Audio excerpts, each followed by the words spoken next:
I know it's kind of crazy, but there's actually a way that narcissists use positivity to gaslight you. And I didn't know this either, but there's actually a toxic type of positivity that is sort of backhanded, and it makes you end up feeling bad about yourself. And it is a form of gaslighting, but it's very, very hidden. And it's, even though it seems like it's a good thing, it's coming out of their mouth and it seems like a positive statement, it still invalidates you. So when you hear it, it doesn't make you feel better. And I know I've seen this because I have a friend who actually has, she's had to grieve the loss of a child, which was absolutely awful. She's one of my dearest friends. And she actually has talked about this with me at length. And so I've been, made familiar with it because of that. But other than that, I wouldn't have known about it or come to be familiarized with it. So, hi, I'm Rebecca Zung, and I am a globally recognized narcissist negotiation expert, high conflict communications expert, attorney, and the author of a best-selling book, Slay the Bully: How to Negotiate with a Narcissist and Win. And in my book, I talk about gaslighting. And gaslighting is when your feelings are being invalidated, when what you're seeing isn't what you're seeing, what you're feeling isn't what you're feeling, what you're hearing isn't what you're hearing. It's when you are being made to feel like you're crazy, when you basically are being made to feel invisible, when you are being marginalized in some way. Yeah, but it's really worse than that. It's when you're really feeling like you're actually going crazy. And so the impact of it is that you start to feel voiceless, that you start to feel like you can't speak up. And I know for me, because of, things that I've had to work through in my past, when I've been in toxic relationships, I tend to have what is becomes known as leaky boundaries, where you end up allowing things to happen that you shouldn't allow to happen, and you don't end up speaking up when you should. You end up just, I'm just going to go along to get along because I don't want to end up having to deal with it. It's just easier for me to just do the things I shouldn't end up doing, or not saying anything when I should say something, because I don't want to have to deal with somebody being mad at me. I don't want to have to deal with, the thing. But that's one aspect of it. But this is something completely different. Toxic positivity shows up in a different way. And that's why it's so kind of backhanded. How this ends up showing up is more manipulative, quite frankly. But it's again backhanded. It's again a way to downplay your experiences, again, a way to maintain control. It's a seemingly positive phrase that makes you feel, if you're not aware of what's happening, like you don't matter. So, for example, you are down about something and you're upset about something and you're sharing your feelings. I'm upset. I'm sad. I am angry. And you're, instead of sitting in that with you and saying, I can see that. I can see why you would be upset about that. And hey, you don't want somebody to sit in that with you forever. But you at least want to say, you want somebody who's going to be supportive and say, I can see, how that would be upsetting to you. And I can get that. I can get how, I can feel that. I can feel that with you and sit in there with you for a little bit. And, I get why that would be something that would be, upsetting. But if somebody has been emotionally abusive or whatever it is. But what this is somebody who just says, just be positive. Just be positive. I don't know why you're focusing on that. Just be positive. And instead of giving any sort of validation or acknowledgement of that emotion to that person, they don't give any acknowledgement to it at all. They say, just be positive. Let's just, move on. And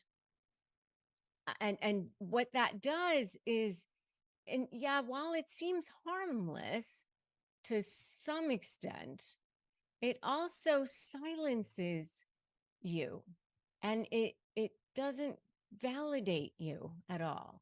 It doesn't allow you to have any space there. And it gaslights you into sort of making you feel like your feelings are unwarranted in some way. And it's crucial to understand that sort of subtle manipulation. It's a subtle sort of manipulation. So it's sort of another one that they might do is sort of when you want to talk about something that might have happened with the relationship, and you're not trying to dwell on the relationship, this is, and there's a sort of a fine line between you kind of making them stew and holding their head to the fire all the time, and also holding them accountable, right? But if you're truly just saying, hey, I want you to be held accountable and I want you to apologize to me and validate me, and then they just say, you know what, why are you bringing that up now? Why can't we just look at the future and let's just let the past be the past and let's just move on?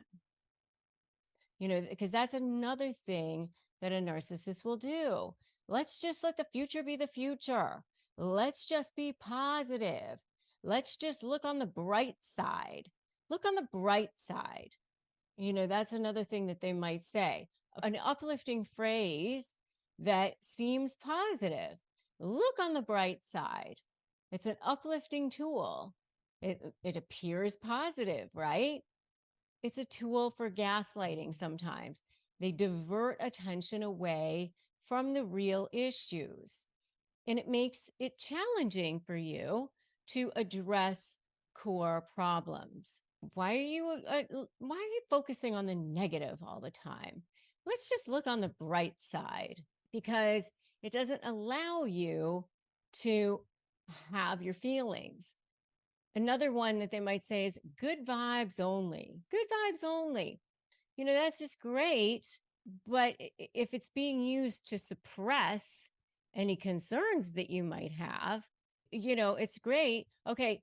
But then when they might have concerns, what happened to good vibes only? What happened to look on the bright side? Well, that's only, if it's one-sided a lot of times, right? So you got to look and see what's happening there.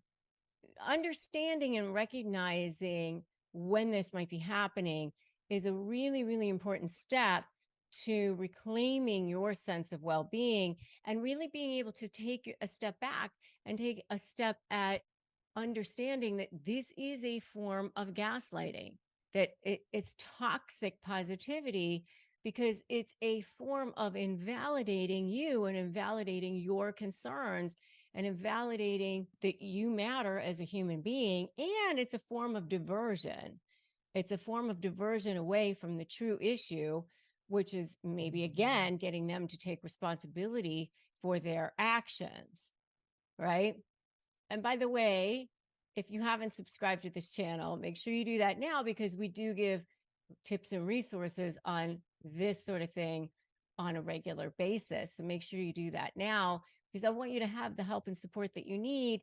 And to that same vein, we have a supportive community which you can join, which is my free private Facebook group, Narcissist Negotiators. And if you need phrases for disarming narcissists, I have those too. Disarmthenarc.com, disarmthenarc.com. You can get that as well, disarmthenarc.com.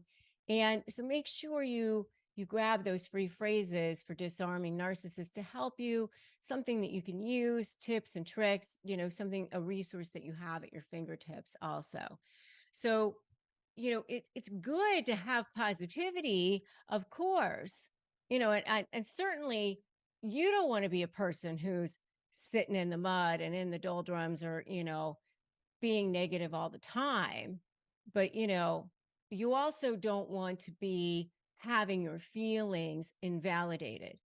Like another one that I've heard people say to people, especially, somebody who's lost somebody, is everything happens for a reason, and of course, this is,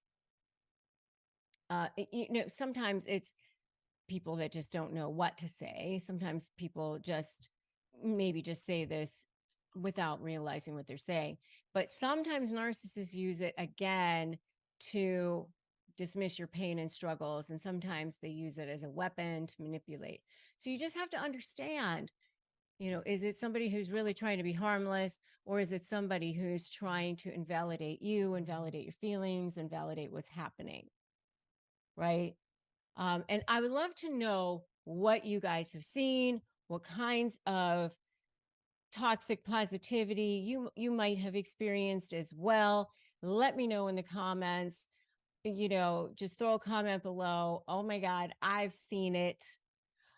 And oh, I didn't even know that this existed, or I did. What kinds of other toxic positivity comments you guys have seen as well? Let me know in the comments. Let's get a conversation going about this. And I want to know what your experiences have been. And by the way, if you have experienced this and you know others who have experienced this too, make sure you like this video. Make sure you share it with others, share it with others in your community, because we want to make sure that we shut this down. We don't, this is something I didn't know that much about myself, and I want to stop this. I don't want this to keep perpetuating. That's why I have this channel. That's why I'm not stopping with what I'm doing. I know I'm one of the few lawyers who are out there who is doing this. That's why I wrote my book. That's why I have my SLAY programs. That's why I have my certification program. My certification program is certifying master high conflict coaches daily. All the time we're graduating brand new coaches who are out there helping people. And so, if you're interested, you want to join us, you want to join the ranks, come join us, because we are actively out there helping. And I'm so glad that you were here. Today, we are going to be talking about toxic positivity, and we are going to be unveiling the dark side of happy vibes, especially when we're talking about narcissists, and how to thrive when we are talking about the toxic positivity that can come along when you're dealing with narcissists. And yeah, there is a dark side of positivity when you're dealing with narcissists. And I'm going to reveal that and make you rethink everything you know about positivity. Are you ready to dive into the dark side of smiles and sunshine? We're going to talk about that today.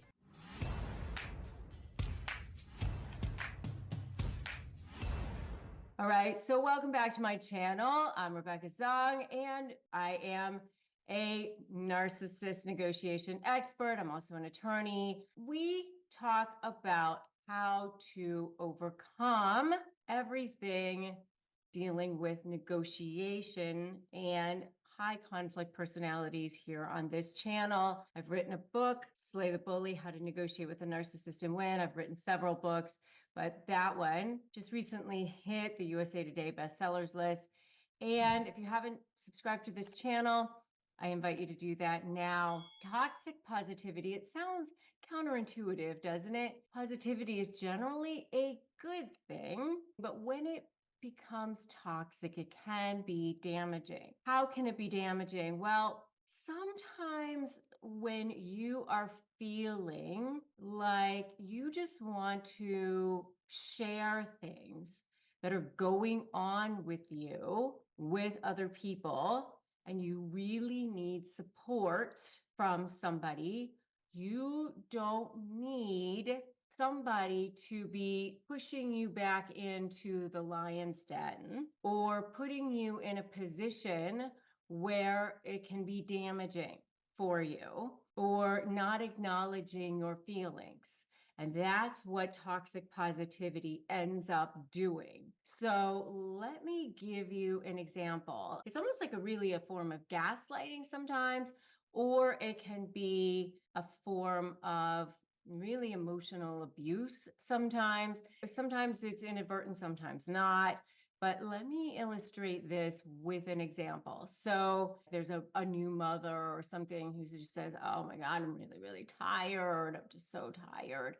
And somebody says to them, oh, but you have a brand new baby and motherhood is amazing. And look how great everything is because, you know, you're so blessed. And it just completely just invalidates the fact that this mother just said, I'm really, really tired. You know, it's like, yeah, it really can be exhausting to be a brand new mom. And yeah, motherhood can be exhausting, but I mean, it can be beautiful and a wonderful thing, but it can also be really exhausting. What happens sometimes with toxic positivity is like, it's an excessive and ineffective overgeneralization of a happy and optimistic state, and then invalidating genuine human experiences and emotions of what somebody's actually experiencing. Like another example might be, you know, where a team at work is really, really struggling with what's going on. You know, maybe they're working a lot or they're dealing with something that's going on. Everything's great, everything's fine. It's,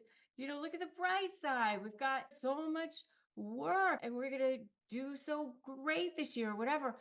And instead of being overly optimistic, everything is going to be fantastic eventually, you have to be able to say, also be a realist and acknowledge the struggle as well. And this is going to be a tough time for a while. And maybe everybody's going to be tired. And maybe we're all going to have to like band together for a little while. And it's going to be hard. But at the end of the day, we're all going to enjoy the fruits of our labor. You know, like in other words, validate people's emotions and validate what people are dealing with at the time, and not just go, oh, you know, everything's fantastic and look at how great it's all going to be, and not see what people are actually feeling in that moment. So how it can be really, really toxic for people who are dealing with narcissists is you say, oh, but look at the bright side. This person has a really great job, or look at all the good things this person does for you. They are a great provider. Look at all the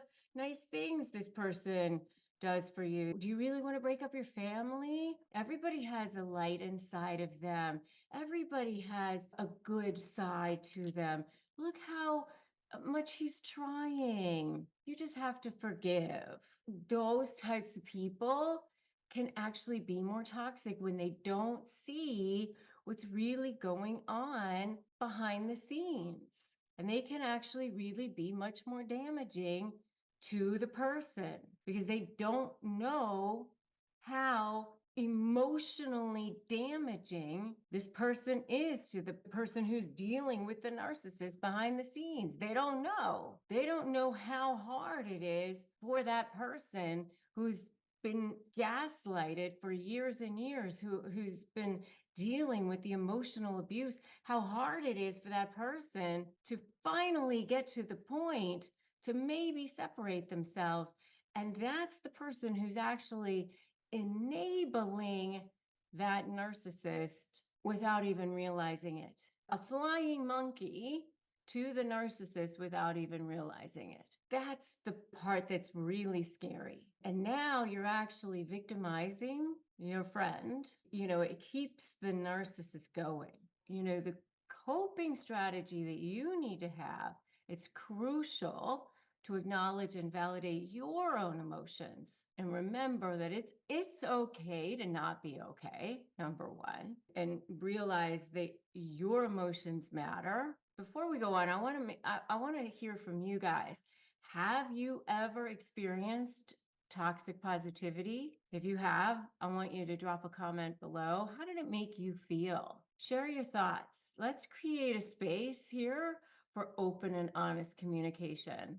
So if you've experienced it, I want you to start right now creating and establishing healthy boundaries. Just say no. Just say, this is not okay for me. It's really important to just say, I'm going to set boundaries to protect my emotional well being.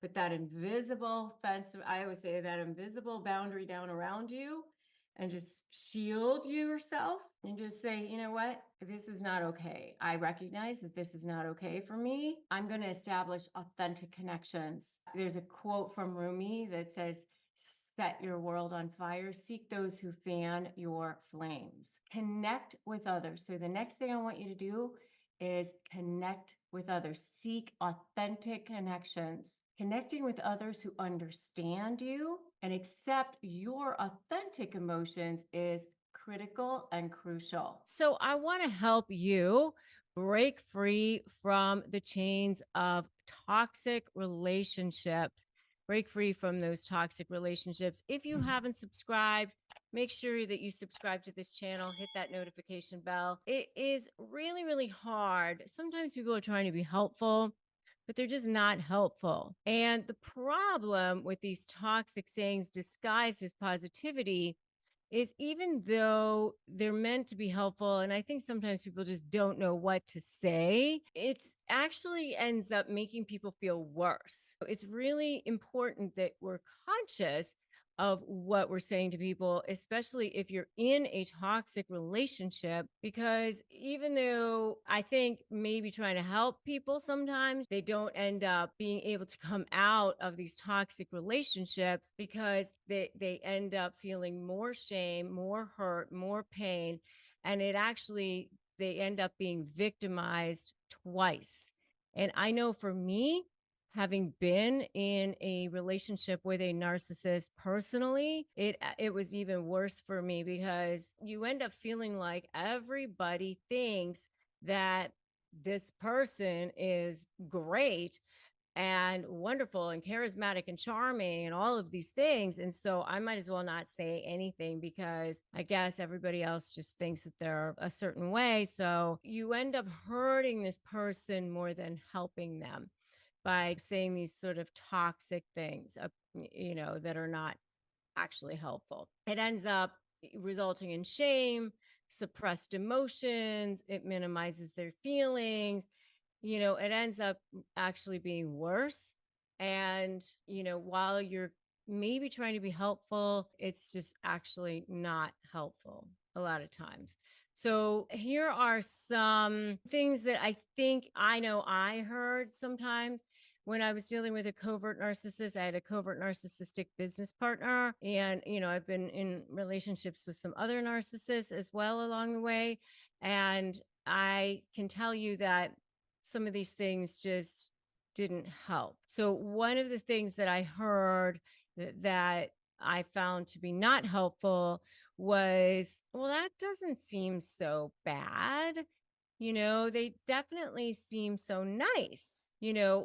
When you hear people say things like that, it completely invalidates what it is that that person is saying. Maybe it doesn't seem so bad to you on the surface, but what's going on behind the scenes oftentimes is death by a thousand cuts, is it's going on all the time, or what you see on the surface is not what's going on behind closed doors. The narcissist on the that they show the world is not the person that is being shown to the target, to the victim. Listen to what is going on. Okay. Be supportive. Go, okay, how can I help? What can I do to support you? What do you need from me? Those are the kinds of things that the narcissistic victim, that the victim of the narcissist needs to hear from you. Okay. So don't say things like, here's another one that I think is so, maybe you're trying to help, but it doesn't help. It could be worse. Okay. I guess I could be being murdered. I guess I could be starving on the street. I don't know. But to a person who is dealing with a narcissist, you literally feel like you are dying on the inside. You feel like you're being drained to the core. You feel like your soul is withering on the vine. So saying something to them like it could be worse is so toxic.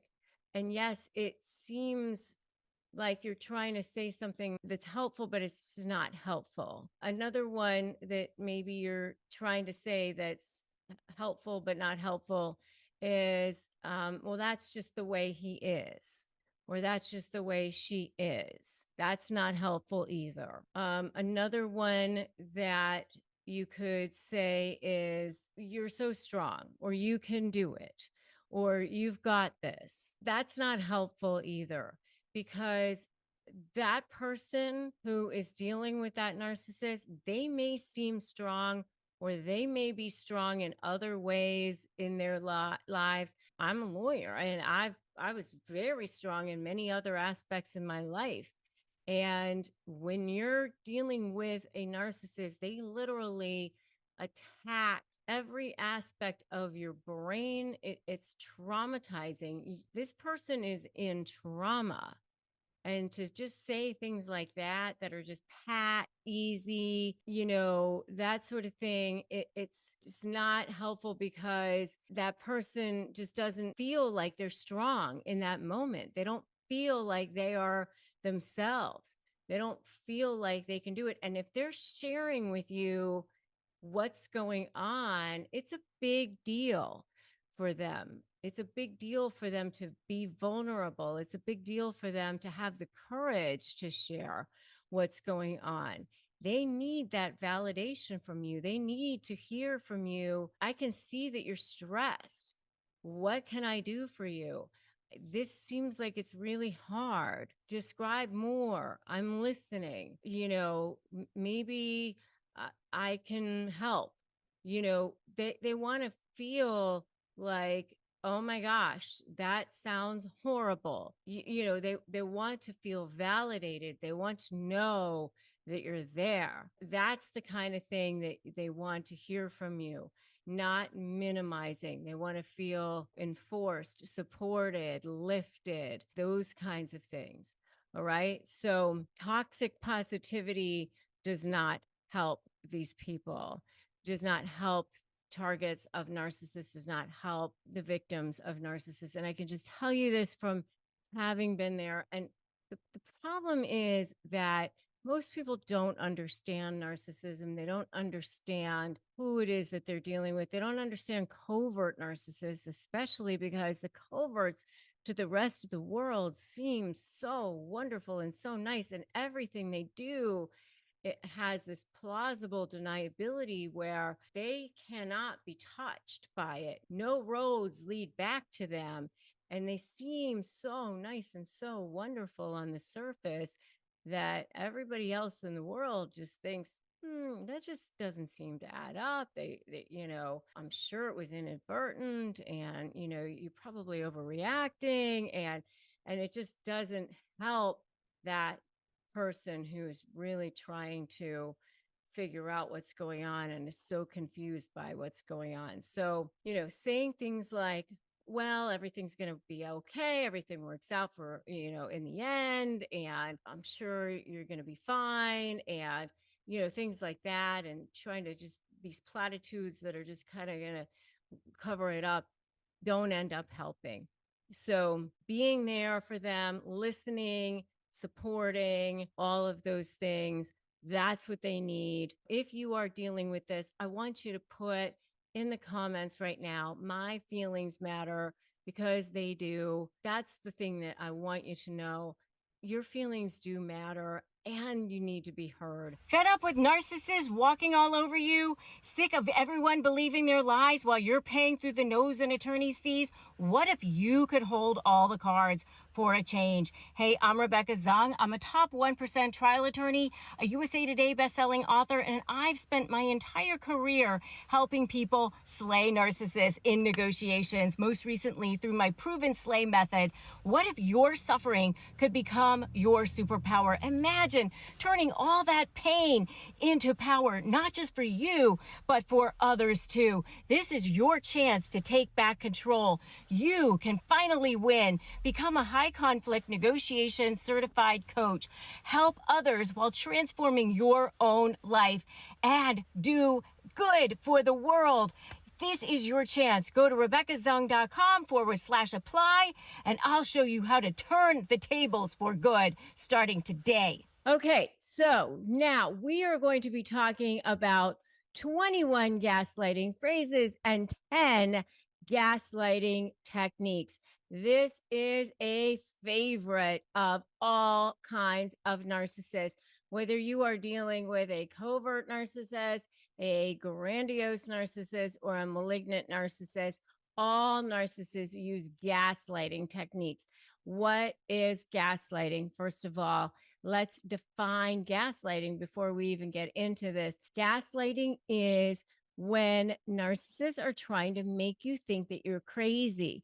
I think that it's easiest to actually talk about where the term gaslight even came from, because I think that makes it kind of easiest to figure out. And it actually came from an old play, which it was also a movie where the husband was trying to make the wife think that she was crazy. And what he would do, he would blow out these gas lights, and the wife would say, "Wasn't that just lit?" And he would say, "No, no, it wasn't." She would say, "I'm pretty sure that was just lit." And he would say, "No." And that's how he would actually make her question her own mind.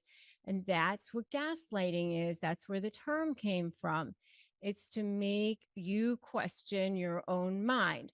So it's basically things that you think you're seeing or things that you think you're hearing or whatever. They make you question your own sense of reality.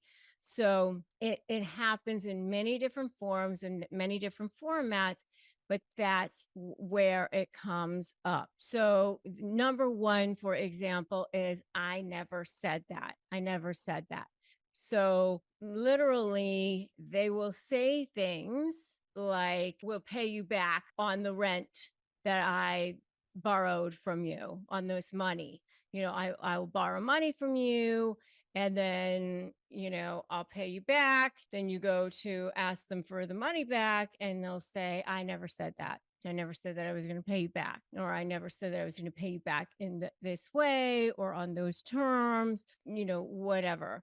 I never said that." You're over there going, "You definitely did. You definitely said that you were going to pay me back. You definitely said you were going to pay me back this weekend, or you definitely said you were going to come this weekend." You know that a certain conversation took place, and they'll say, "I never said that." You know that it happened in a certain way, and they'll completely just deny it. And they'll even accuse you of being the crazy one, that that never took place in that way. And when these kinds of things happen a lot over time, then you really start to question your own mind. right? And it's used to control you, it's used to destabilize you. And when you go to negotiate, especially after you've been with this person for a really long time and now you're trying to go through the dissolution of a marriage or a dissolution of a partnership or any kind of a negotiation, maybe it's your boss or any kind of business situation, it's difficult because you're in this mental fog or cognitive dissonance. It's even a physical thing, it can cause autoimmune disorders and all kinds of issues. And you're really at a disadvantage sometimes because of that. So that's number one. I never said that. Number two is you're too sensitive. So, they might say something that's just really, really offensive and they know that it's offensive. They'll just say you're too sensitive. So, maybe they'll say something about your weight, or maybe they'll say something about your brain or how you are with numbers or your driving or anything. And, when you take offense to it, they'll say you're too sensitive. And by the way, it's not the same on the other side, right? Because you know how narcissists are. They're so easily slighted at the wind blowing. I mean, you can have say something and they'll take offense at your tone, at your eyes, at nothing. I mean, they'll say, I can't speak to you because you have raised your voice. You interrupted me. They'll say you interrupted me when you didn't even interrupt, so, but they'll accuse you of being too sensitive even when you weren't sensitive, right?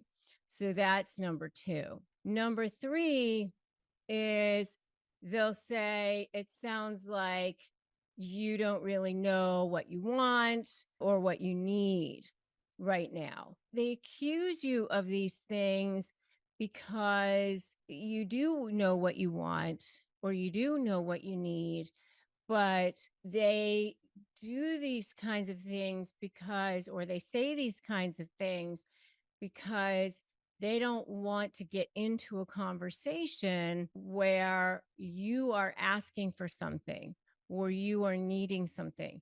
They don't want to have to address your wants. They don't want to have to address your needs.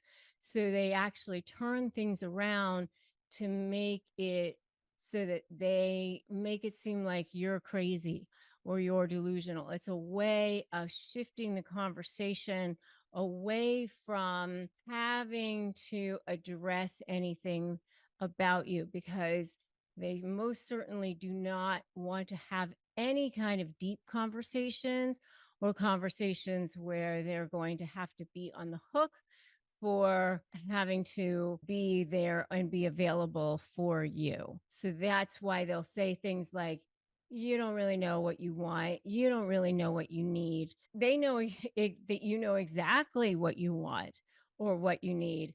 They just don't want to have to provide it to you. Okay. So that's number three. Number four is they'll make a statement and then deny having made that statement. And they'll do that in the middle of the same conversation. They'll say something and be having a fight with you.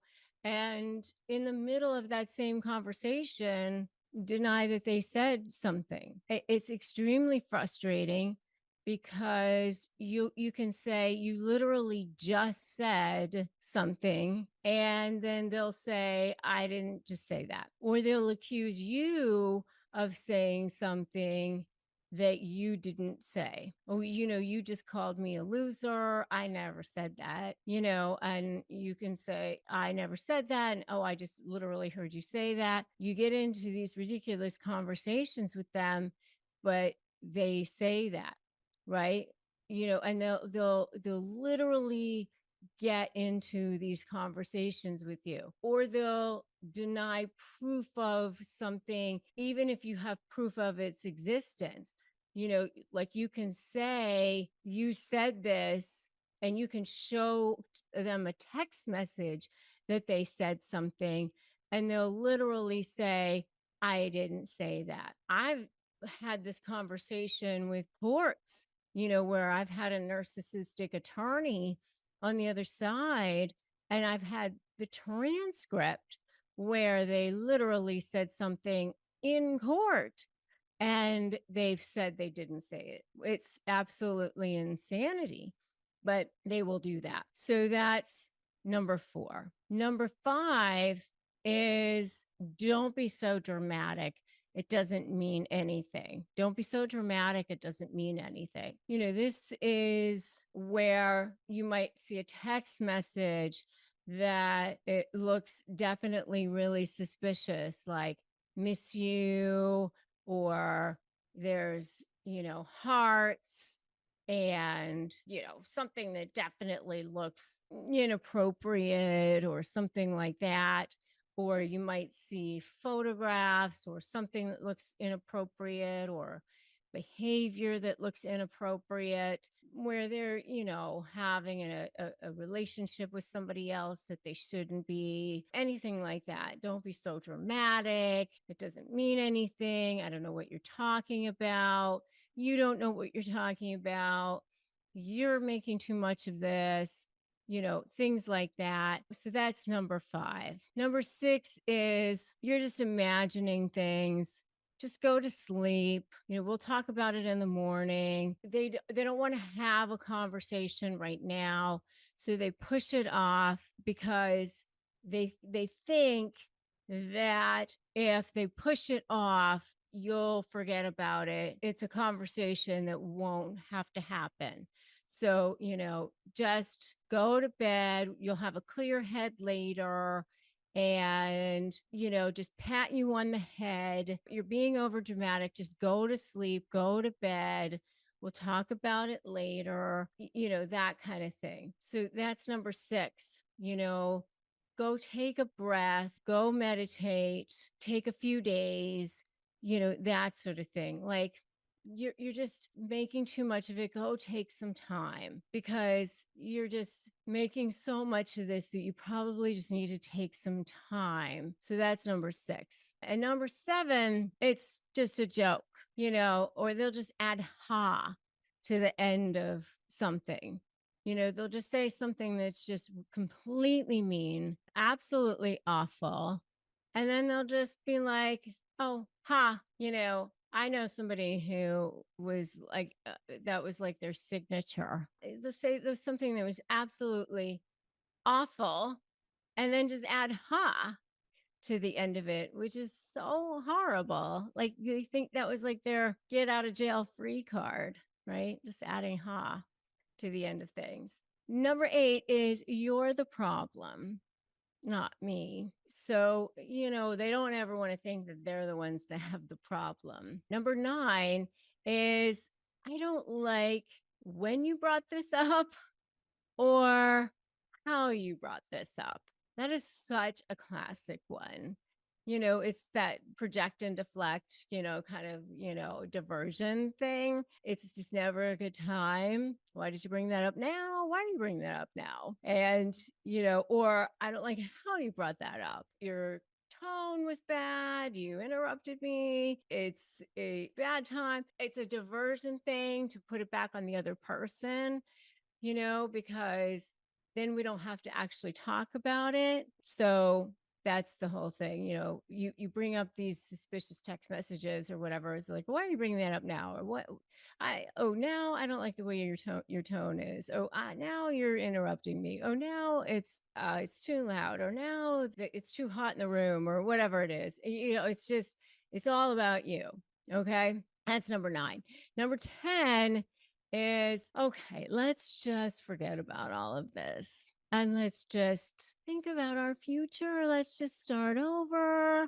We've got so many great things ahead of us. We can just think about how many wonderful things. Why are we being negative here? Let's just think about the positive future. It doesn't help us to dwell about the past.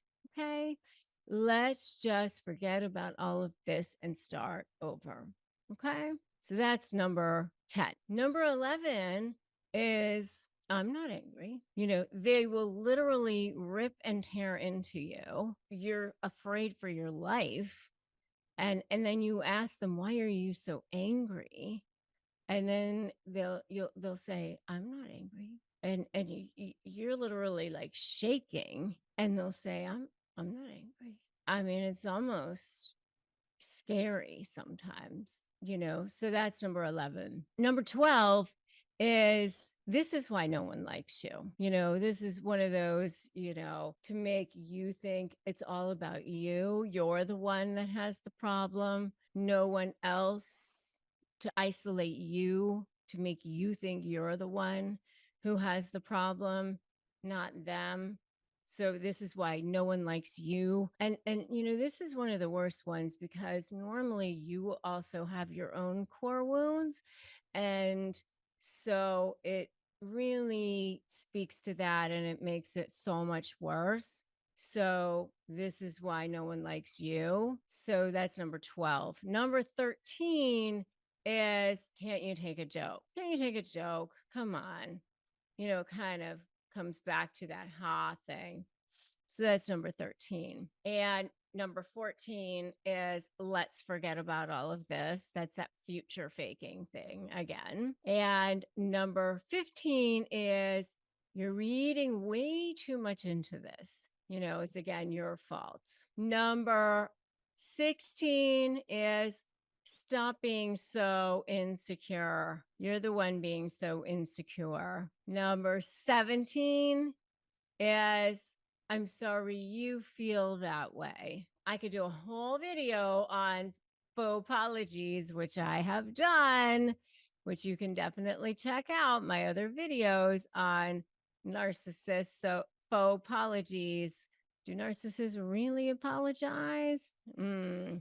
I wonder. So you can check that out, those other videos on that. And number 18 is, well, excuse me for trying to be wonderful to you. It's a guilt apology. That's what I call those guilt apologies. This is all part of that manipulation ship that you're in.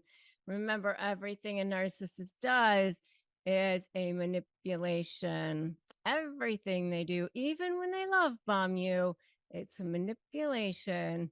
Okay. And number 19, I guess I'm just a horrible person. I guess I'm just horrible. This is when they try to flip things around on themselves.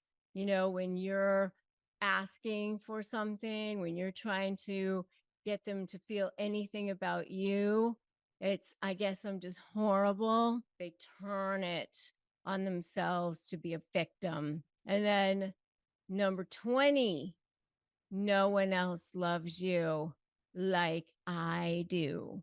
Again, trying to isolate you, trying to make you think that no one else loves you, only they do, right? Because they're afraid to be abandoned. Remember, narcissists are way more afraid of you than you are of them. Their biggest fear is that you're going to abandon them or expose them, which goes back to number 21. Number 21 is, everyone else thinks and no one else thinks. So they have this whole thing, and I have a whole video on narcissist favorite catchphrases, which you can definitely check out, which they say these things all the time. Everyone else thinks this and no one else thinks that. Things that they say to isolate you, to make you think that you're the one who's crazy, not okay. And I want you to put this in the comments right now. It's not okay, these things that they're doing, because they're trying to make you think that you're the one that's crazy. You're not. It's not you, it's them, which is why I want to go into the 10 gaslighting techniques that narcissists use right now. Number 1 is invalidating your feelings.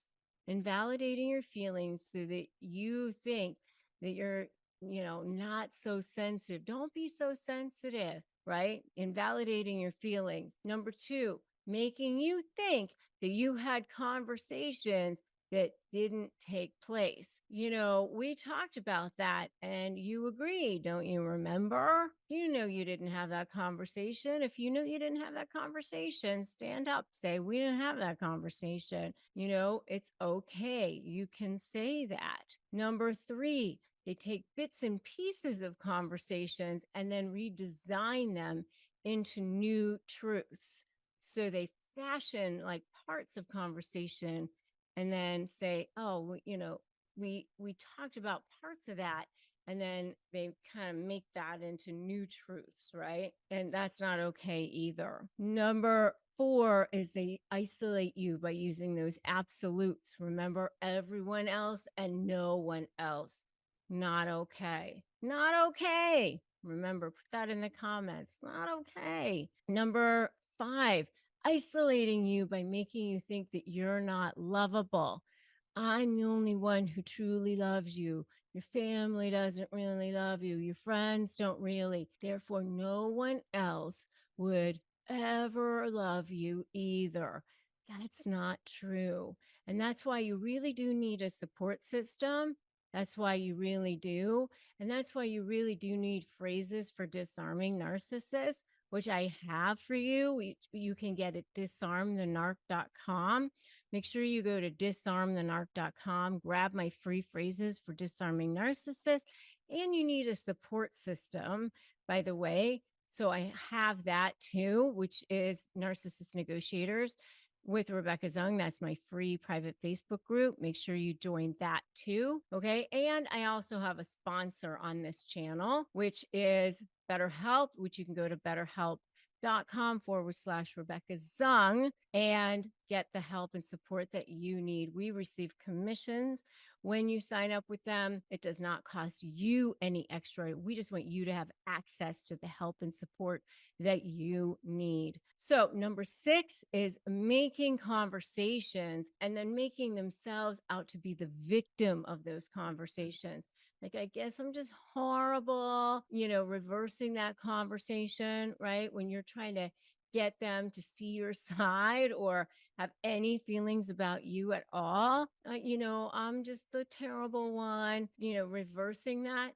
That's not okay either. Number seven is interrupting conversations so that you can never get to the point of what it is that you're trying to say. Never the right time. It's too loud, etc.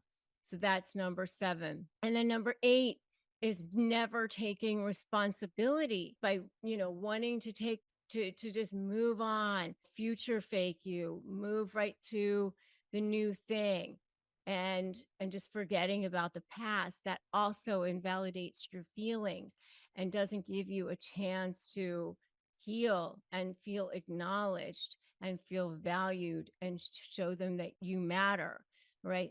That's also a form of gaslighting, and that is not okay. So that's number eight. Number nine is making you think you're crazy by saying things like, I'm not angry, when they're clearly angry. You're imagining things, you're reading too much into things. That's also a form of making you think you're crazy, and it causes this cognitive dissonance and this brain fog.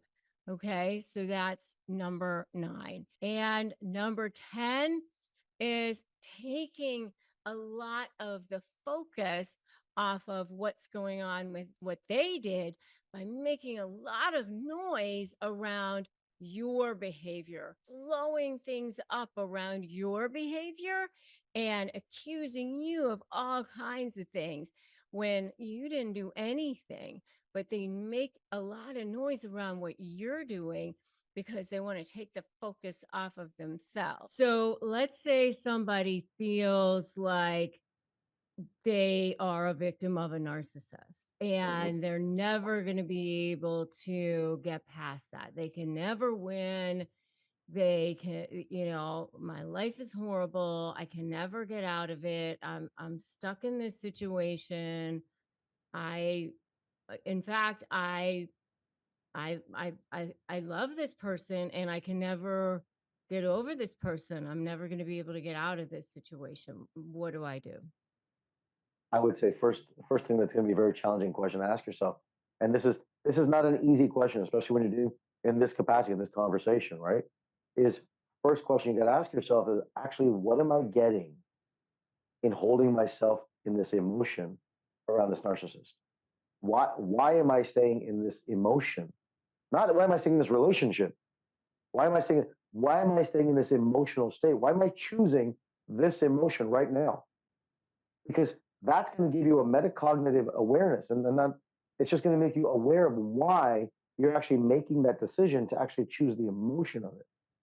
And then the second question I would ask, and it's so and I've dealt with so many people in this capacity, especially in my work. I deal with a lot of ex relationships, ex wives, and the conversation turns into this: is that where are you being a narcissist? Because in my work, I found that everybody is an altruist, and everybody's a narcissist.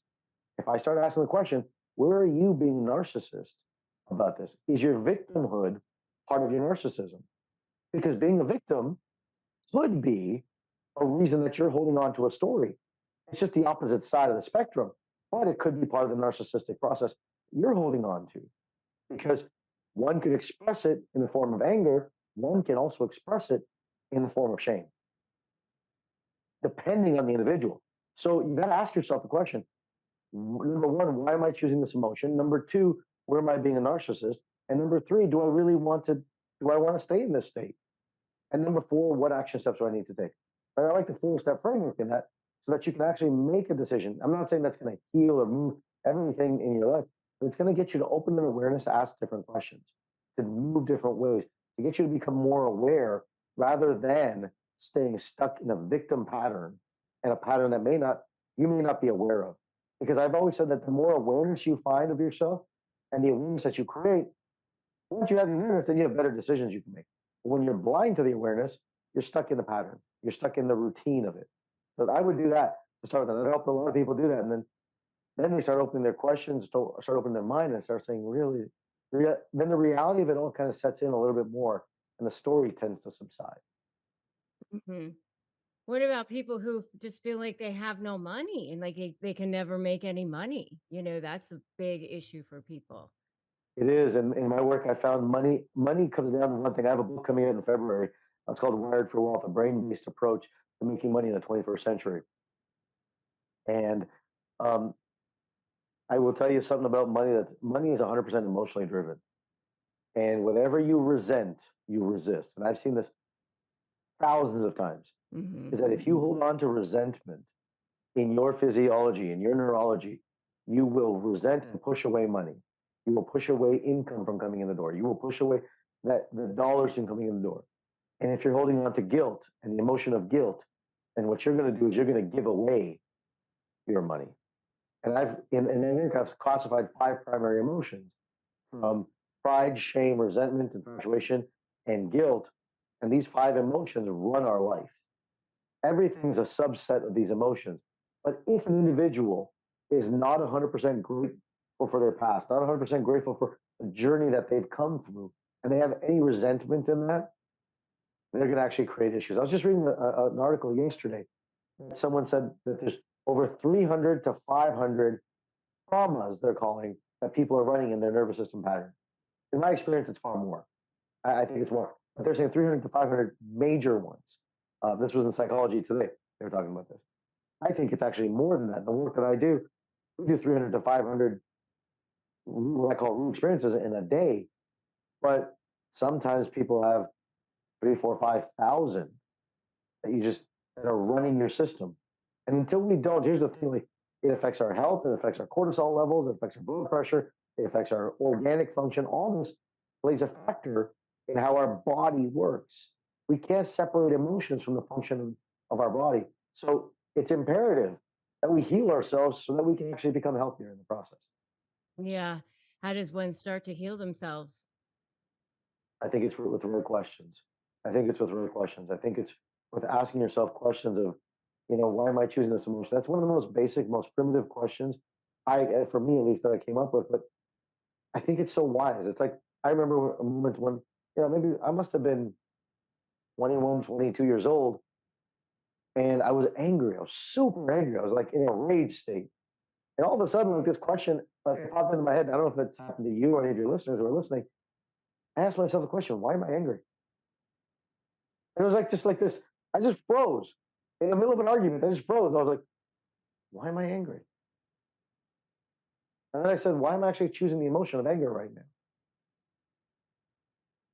I was like, huh. And it literally deflated the whole thing. Whenever I was Yeah. angry, but I just chose a different response to it. And like that's, I think that's when all of this started to begin for me. I started to work on all this stuff. It's just kind of been my work over the years, and I just kind of started taking it. But I think that's one of the biggest things. If you're in that pattern and you're choosing an emotion, ask yourself the question: why am I choosing this emotion? It must serve you in some capacity. So what? How is it serving me? Okay. Then ask yourself, how is it a disservice to you? All of a sudden, that entire pattern will change. And I think that's the first step to ask yourself, because reacting to emotions versus creating your own emotional response is two different states. And that those questions open that door.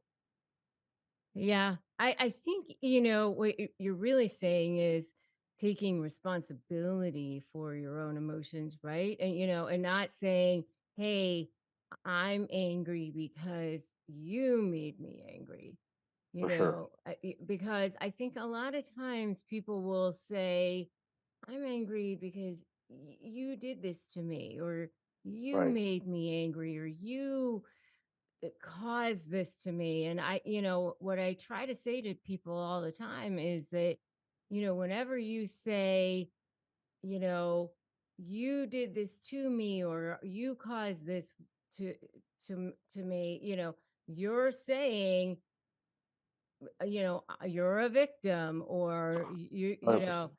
you're giving this person power over your life, right? And that is, you're in victim mode at that point, and you're not in creation mode.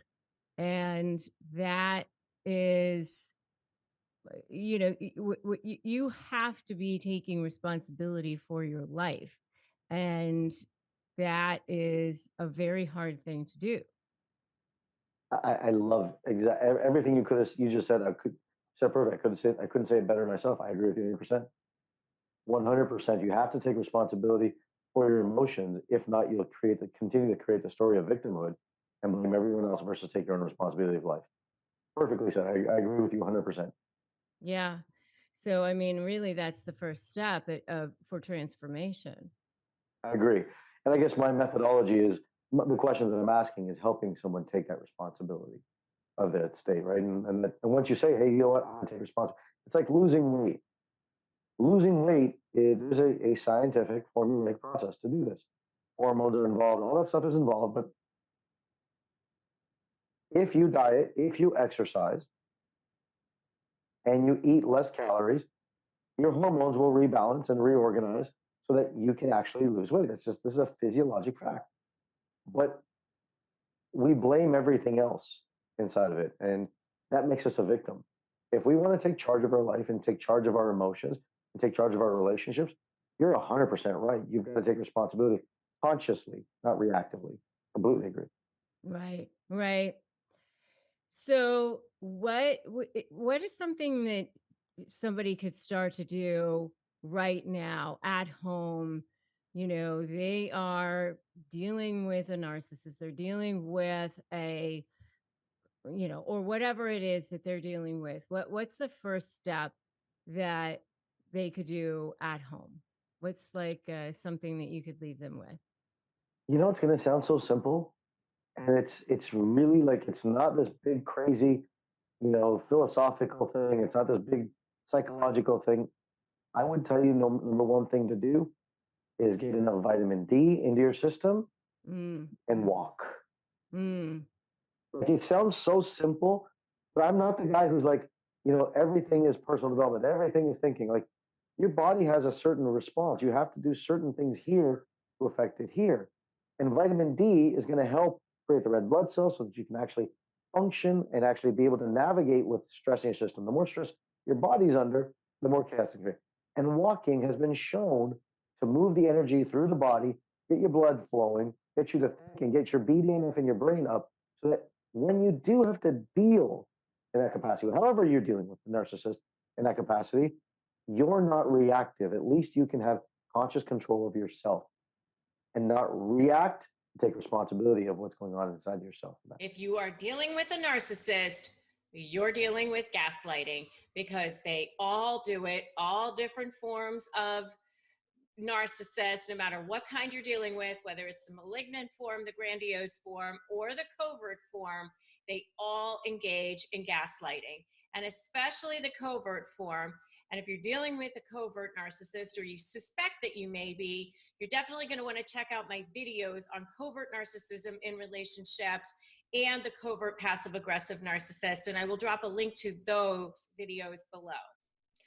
So I'm going to give you a definition of gaslighting, and then I'm going to give you some examples of what it looks like in regular relationships in general, and then also what it looks like when you are either divorcing a narcissist, breaking up with a narcissist, or dissolving any kind of a relationship with a narcissist, even if it's a business partnership or a friendship, something like that, okay? Okay, so what gaslighting is, it's a form of psychological manipulation and abuse that is deliberately designed to try to make you think that you're crazy. And more importantly, from the narcissist or sociopath's perspective, it is designed for them to self-preserve and maintain control over you or whoever their victim is. The term gaslighting actually came from a play and then a movie from the 1940s where the husband, and it was actually called Gaslight, I believe, and the husband was intentionally trying to make the wife think that she was crazy. So what he would do is he would mess with the gaslights in the house. He would blow them out or turn them down or something like that. And she would say, "Wasn't that just lit?" And he would say, "No, wasn't lit. So obviously, you must be crazy." And I think she did eventually even end up going crazy. And so that is the term that we now use for people who inflict psychological abuse on another person in order to try to gain control over them and make them think that they're crazy. And as I said, it's especially a favorite tactic of covert narcissists because it's a really under the radar type of abuse. It's not overt abuse. It's not physical abuse. It's not it's not outwardly calling someone a horrible name. It's not calling them stupid. It's much more subtle. It's much more lethal in a lot of ways, much more toxic, very, very stealth and insidious. And because it's so stealth, because it's so toxic, because it's so insidious, it can actually cause the victim to start feeling anxiety, depression. You do start feeling like you're going insane. It invokes feelings of self-esteem problems, worthlessness. It's a really, you really feel traumatized. It literally sucks the life out of you. I mean, you've heard narcissists be referred to as energy vampires. They literally drain the life out of you. And, it can cause forms of PTSD. It is a trauma. And it can be very difficult to get over if you've been subjected to it for years at a time. So one form of gaslighting is lying. And how it will look is they'll lie. If you ask them if they did something, they'll lie and say that they did it. And then when you catch them saying that they didn't, or finding out that they didn't do what they said they were going to do, then they manipulate it in some way so that you confuse the conversation, or so that it didn't happen the way you thought it was, or something like that. So they just out and out lie about it. And then when you catch them in the lie, they go to manipulate the truth about it. So how that might look in a divorce is that they said that they were going to deposit money in a certain bank account. So you go and you keep checking the bank account because they said they took care of it, and you will keep not seeing the money in the bank account. And so days go by and you say, you said that you put the money in the bank account, it's not there. Well, then they come back and they'll say, oh, I never said that I was going to put the money in the bank account. What I said was that I was going to pay the bills. And you say, no, no, I have this email that says, I asked you if you put the money in the bank account and you said you took care of it. And then they say, well, what I meant was that I would take care of the bills, that I'll just pay them directly. And so you misunderstood what I was going to say. And then of course they don't even pay the bills directly. So it's this game that goes on with you where you're just on constant pins and needles wondering what's going on, and it's their way of maintaining control over you and also making you think that you're crazy. So another form of this charming thing is manipulation. And so how this looks is that you think that you had a conversation about something, and how how maybe it's about scheduling, or maybe you decided that you weren't going to do something on a particular weekend, or maybe you decided that you were going to do something together, and suddenly that's changed, and they've manipulated how that was going to look as well.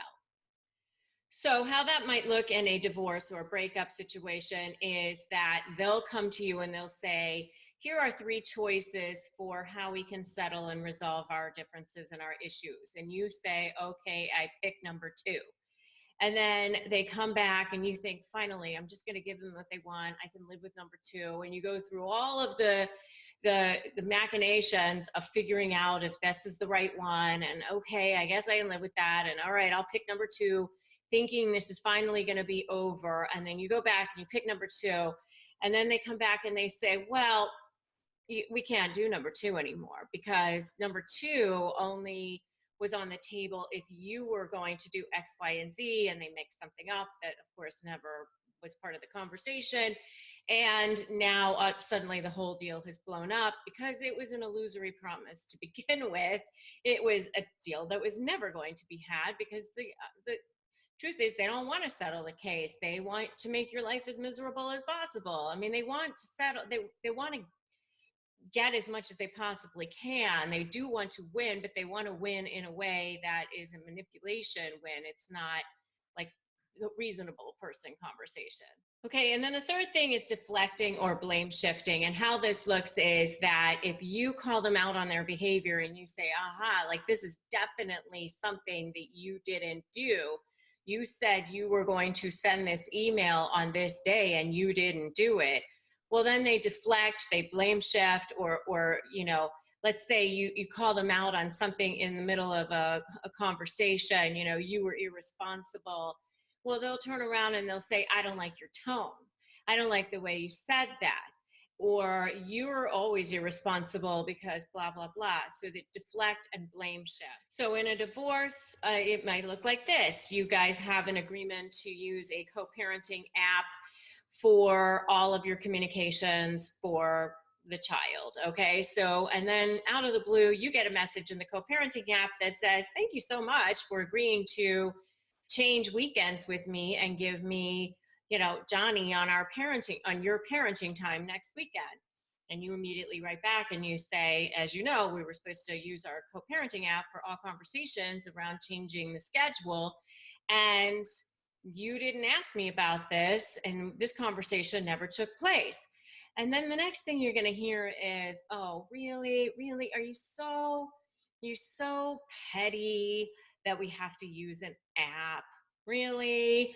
I mean, I guess if you're just that petty and you're that immature that you can't just have a regular conversation, that we have to use the app for everything.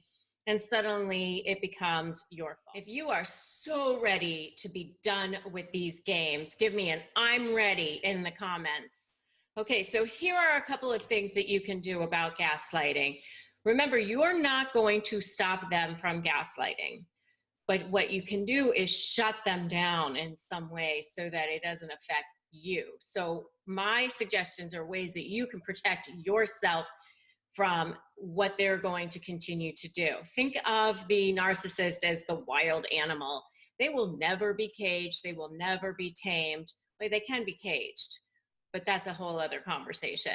That's more around strategy and leverage, and that's another whole conversation. But they will never be tamed. And so you just have to assume that they're going to be whoever they are. So the first thing that you can do is realize what's happening. You know, once you start to take a step back and you can start observing them as if they are a 2-year-old having a tantrum on the floor and say, oh, well, there they go again, being their narky selves, you know, that's the first step in not bringing this into yourself and starting to get over those feelings of anxiety and all of that, when you can really start seeing them for who they are. So that's number one, is just realize what's happening and take a step back. Okay, so number two is not to take anything personally that they do. So number one, you just start taking a step back and you're just observing them. Number two is realizing that they are just all about self-preservation. When you realize that everything a narcissist does is just really about them and has nothing to do with you, because they can't see past themselves, that nothing is about you. So you can't ever take anything they do personally. It's always about themselves. They don't have the ability to have any empathy. They lack total empathy for anyone except themselves. So remember, they have no internal sense of value. They're trying to grab everything they can from the external. So this whole thing of gaslighting you is self-preservation and trying to control you and control their environment. So number two is don't take it personally. Okay, and number three is to connect with other people who have been targets or victims, survivors and thrivers of narcissistic abuse, because these are your people. These are the people who understand where you've been and where you're going and what you need to do to heal yourself. I have a private Facebook group. It's totally free. It's called Narcissist Negotiators with Rebecca Zung, and I will drop a link to that below. If you want to connect with other people who are dealing with the same things that you are, go ahead and ask to join that Facebook group. And there you'll be able to connect with other people who can support you online. Number four is to create hard and fast boundaries. Just decide, like, this is how much communication I'm going to have with this person, or this is what the communication is going to look like. And just, you know, when you recognize the signs of what they're doing and that they're lying, just don't allow them to get away with it. Don't allow that to continue to happen. You know, you've noticed it, you've decided not to take it personally. So now you're just going to just keep it over here away from you. Number five is seek professional assistance. If you can't afford a therapist or you don't have insurance, maybe there's a clergy member or somebody that you can talk to, or some kind of support group, you know, in your community. If you want to talk to somebody who has more training around helping people through trauma and dealing with how to get over the abuse and all of the feelings of anxiety that you probably have as a result of dealing with this for years. And finally, the last one, number six, is if you can, I always advocate to start planning your exit from the relationship. If you can. I obviously understand if you have children together, or there's a financial constraint, or there's other reasons why you feel like it's best for you to stay in the relationship right now, then that's what you need to do. But, you know, eventually, I would suggest that you try to shut down everything with that narcissist. There's never a good way to try to have a relationship or be in relationship with the narcissist. They just aren't capable of doing that. Losing weight can be tough, and I know how frustrating it can be to feel like nothing is working. And that's why I'm so excited to offer something really special for you that's truly helping people Hers. Right now, everyone's talking about weight loss medications like GLP-1s, but you don't need to be a celebrity to access them. Through Hers, you can get affordable, doctor-developed weight loss programs designed just for you, whether it's GLP-1 injections like the ones in Ozempic or Wegovy or oral medication kits. Hers gives you the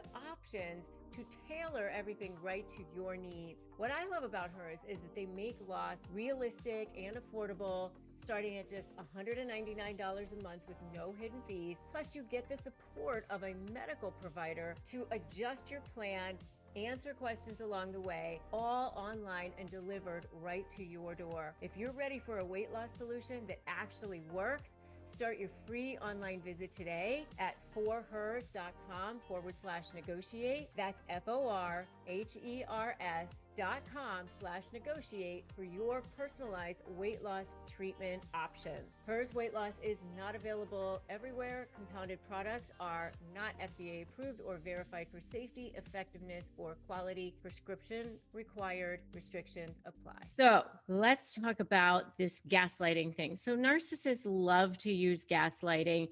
It is a way to make you feel like you're crazy.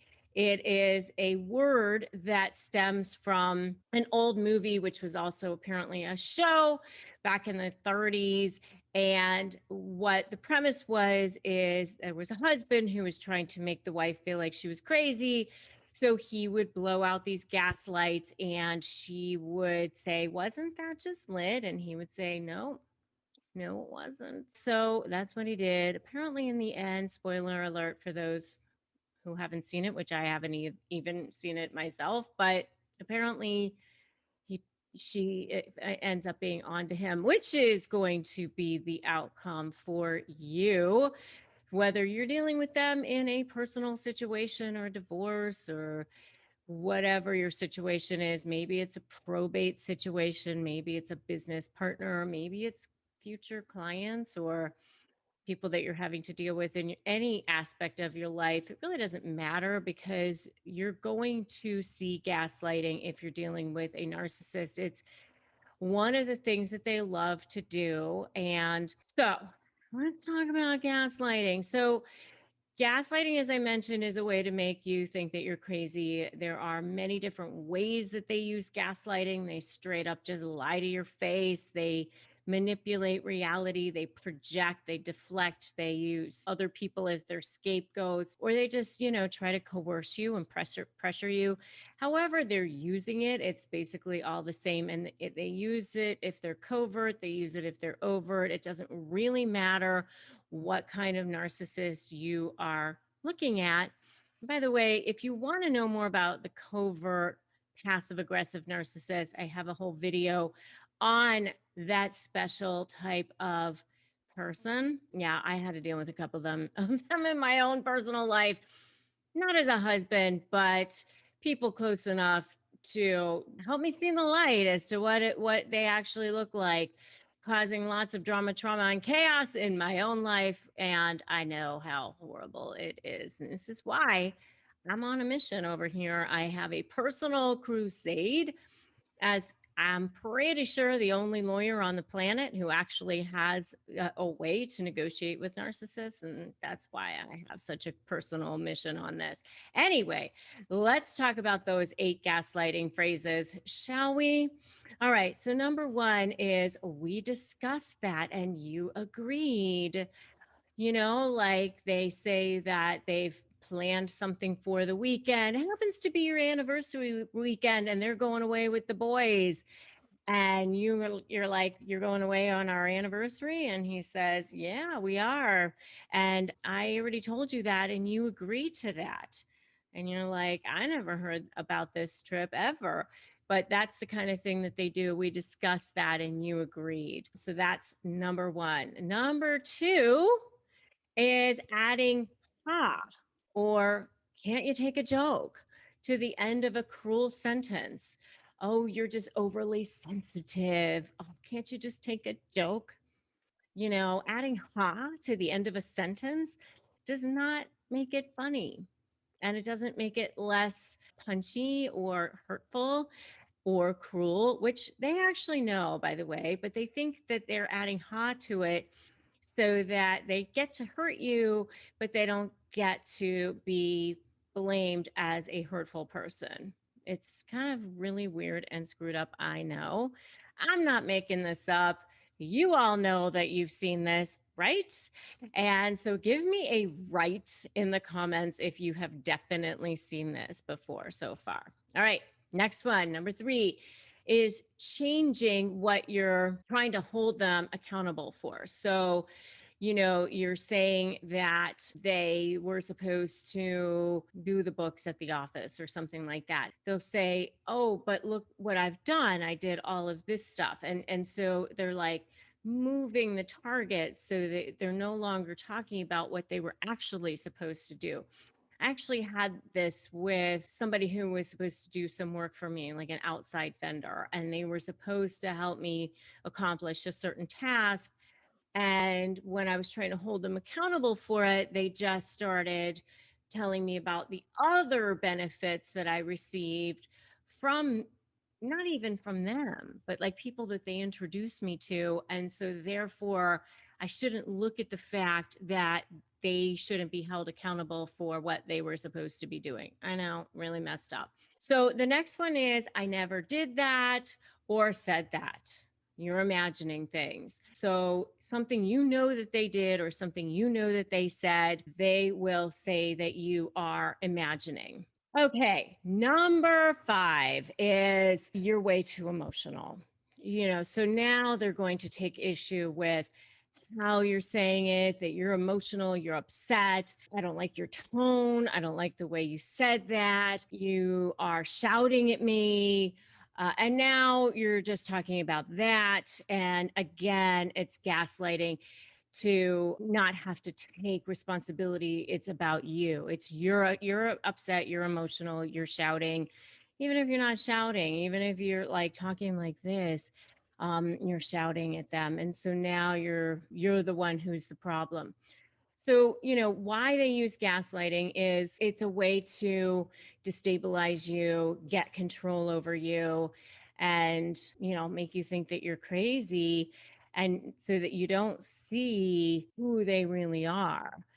You start to question your own mind.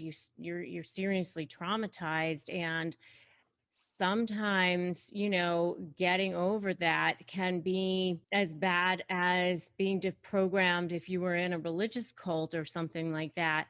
You have to really reprogram your brain. You have to really change your neuronal patterns. I was actually talking to a client yesterday, and she was saying that she actually went to see Joe Dispenza speak like 5 times in a whole year because of having to reprogram her brain and reprogram her neuronal patterns and all that. And so that's the kind of thing that they do and why they do it. And especially when you're negotiating with them, you want to make sure that you start to see it, because then it will be much easier for you to realize, oh, that's off. I know my tone wasn't bad. I know we didn't discuss that. I know I never agreed to that. And it will give you so much more power when you are negotiating with them. All right. So the next one is you're just insecure, or maybe you're just jealous. You're making too much of things. This is especially if you're in a personal relationship and you're trying to call them out on their behavior, or you catch them, doing something that they shouldn't be. They'll just try to make it seem like you're the one who's, crazy, insecure, jealous, making too much of things or whatever. The next one, number 7, is you're just crazy, or it's your fault. So, in other words, if they ended up doing something that they shouldn't have, maybe they cheated on you or something like that, it becomes your fault because you didn't give them enough sex, or something like that. I do have a whole video, by the way, on narcissism and sex and how narcissists do use sex to control you. It's really an extension of how they behave in the rest of their lives and in their world and in their relationships. But it can be especially hurtful and demoralizing. So if you want to check that out, you definitely can. And the last one is that never happened. So, things that happened that happened, and you even have proof that they happened, they will literally, without blinking, say that never happened. I'm often reminded of the George Costanza, where, in Seinfeld, where he was like, it's not a lie if you believe it. And so sometimes I wonder if they actually believe their lies or not. But that is one thing that they do. The key is to understand that this is what they do. It is a way to try to shift your reality and question your own mind. And the key is in starting to look at it, observe it, see it for what it is, almost see it as like a third person, and recognize it when it happens, especially in negotiations, so that you can just hold steady, hold fast, and be able to know what is real and what isn't. And this definitely happens when they move goalposts and they change deals and all that sort of thing too. So I have 50 key phrases to disarm the narcissist. So one thing I love about your program, I just want to say this before I forget, is that you have different strategies for the different types of narcissists. Can you go into that a little more? yeah, so I actually I walk through the program and I say, okay, here's a covert narcissist. Here are the kinds of things that they do in a divorce.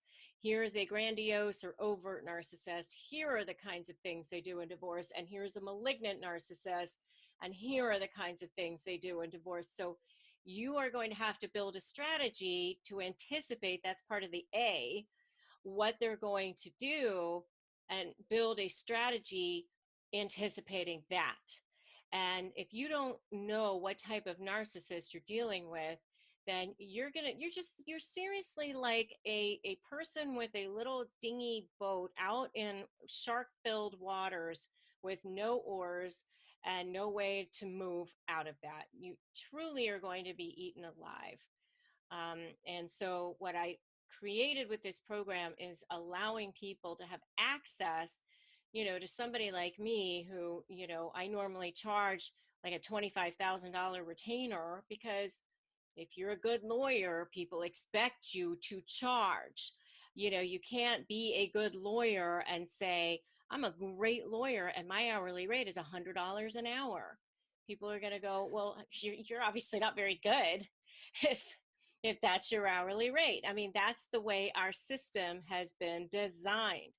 So for me to know my own value, which is another whole area of of negotiation that I talk about, is knowing your value.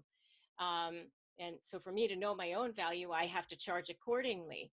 So that's me in my law practice, but that's 100% different than me with this program and giving people access to information, knowledge, and strategy that is the exact one that I use for myself in my own cases. If you came to me as a client, this is what I would do. This is how I would say, give me this. I need you to put this together and hand this to me so that I can win your case.